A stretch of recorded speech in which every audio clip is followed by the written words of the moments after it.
By the late 19th century, the United States had left behind a political revolution and entered an industrial one.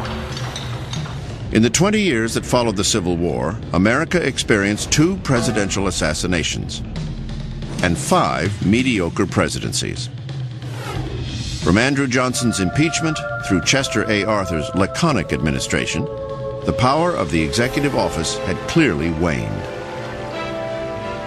By the 1880s, the President of the United States was hardly seen as the most powerful man in the land.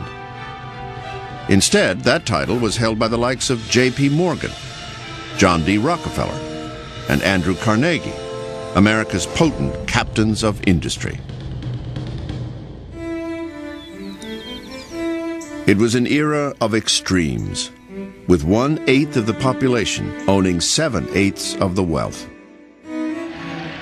For many citizens, it was an era of economic and political disenfranchisement. Scandals had rocked the White House and shaken public confidence. But the hotly contested presidential election of 1884 would become one of the dirtiest campaigns in American political history, as the morality of both candidates was called into question.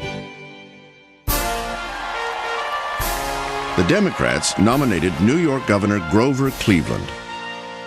He was known as Grover the Good because he devoted his life to cleaning up corrupt government. But he also had a skeleton in his closet, which Republicans were quick to expose. The Republicans brought up the fact that Grover Cleveland had had an illegitimate child. And they even wrote a little poem about it. "Ma, where's my pa?" And to that, the Democrats replied, "Gone to the White House, ha ha ha." Stunning everyone, Cleveland came right out and confessed, taking full responsibility for the child. The public forgave him, even praising him for his honesty. Then the Democrats fought back, telling voters that the Republican opponent, James G. Blaine, had been a dishonest politician, guilty of corruption. And their little poem was, Blaine, James G. Blaine, continental liar from the state of Maine. In the end, it was a close race, but voters decided to keep Blaine in Maine, and Grover Cleveland was off to the White House. Number 22, Grover Cleveland, Democrat, 1885 to 1889, 47 years old, from New York. Cleveland was an honest politician, but typical for his day, he wasn't a proactive one. Rather than implement his own programs, Cleveland saw the president's job as simply one that should stop bad things from happening. And he did this quite effectively by exercising his veto power. Cleveland had the largest number of vetoes of any president until Franklin Roosevelt, and in his first term, something like 414 vetoes, about twice as many of all of his predecessors combined. Cleveland truly didn't see the presidency as a platform for initiating positive change, a political philosophy that would be his downfall. He was the son of a Presbyterian minister, ingrained with a strong work ethic, firm sense of duty, and a streak of self-reliance. He answered his own phone in the White House. He answered his own doorbell in the White House. He wrote all of his own speeches, sometimes for better, sometimes for worse, studied all of the measures and legislation himself until 2 in the morning, and then after 18 hours of work would sigh, lean back, and say to his secretary, "Well, let's knock off and call it half a day." When he was elected, the 47-year-old Cleveland was a bachelor who appeared to have no romantic prospects in sight. In truth, he was secretly courting a 20-year-old college girl named Frances Folsom.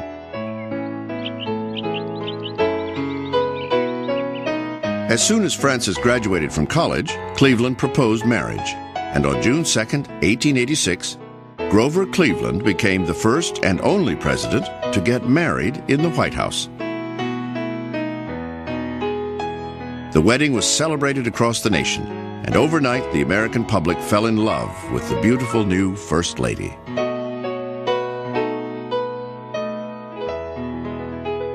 While Frances monopolized the public's fascination, Cleveland returned to his role as the chief watchdog in government. vetoing bills that he saw as unwarranted drains on the American treasury. Well, in one of his veto messages, he said, while the people should support the government should not support the people. But his outlook was gradually growing out of favor. Many Americans were now looking to the government for assistance.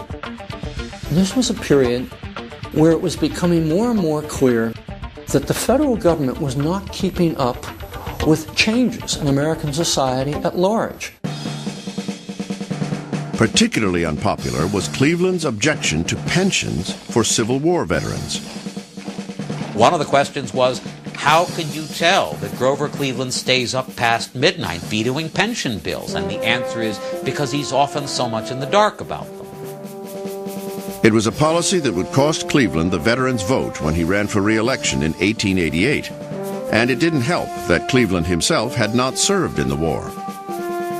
The Republican political machine, funded by big business, had found an attractive challenger in lawyer Benjamin Harrison. Harrison was a Civil War veteran, sympathetic not only to his fellow comrades, but to the special interests of those who ran his campaign. He quickly became the money candidate. And the big money issue that dominated the campaign was the Republican-backed protective tariff levied on foreign goods.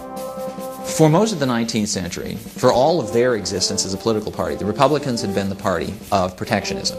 This was conceived as necessary for the emergence of American industry in a time when the United States was industrially a laggard in world affairs.